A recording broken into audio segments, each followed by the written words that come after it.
Betrayal Trauma Part 2. So now you've entered into a monogamous relationship, whether you're in your adolescence or young adult or adult.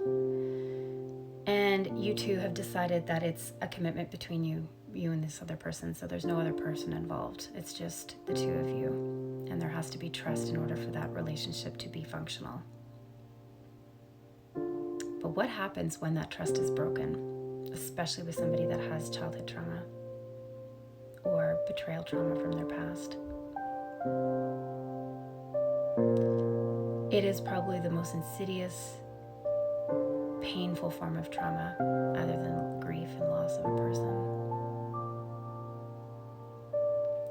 Because it goes back to ripping open that core wound as a child that you're not enough. You're not good enough. You're not lovable. You're not worthy enough of love.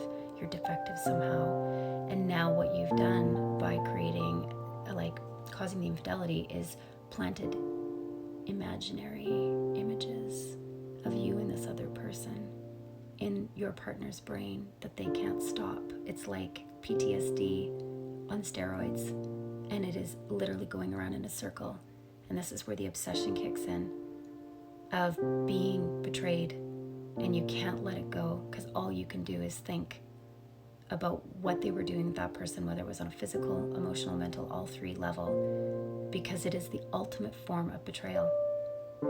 The connection you have with a person when you finally feel safe and loved, and the intimacy, especially with women, when it comes to that emotional connection and the physical connection, are tied and they're linked. And we're not talking about biological differences with men and women and men compartmentalizing versus women. I'm talking about the damage that you are, the psychological aftermath, and why infidelity is so incredibly painful. It's because you are taking the most intimate things about you and that person, and you are leaving them out and rejecting them for another person. So you're ripping open the rejection, the abandonment, and that core belief that they are not enough for you. You had to go find somebody else. Who knows what I'm talking about here? Secondly, research has shown it takes 18 months to 2 years for a person to recover from infidelity.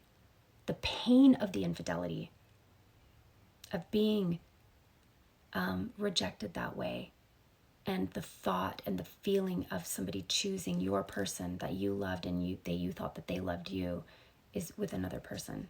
Now, it doesn't matter that it's about the other person and it's not about you. It's how the person feels, especially due to the amount of rejection and their lack of self-worth.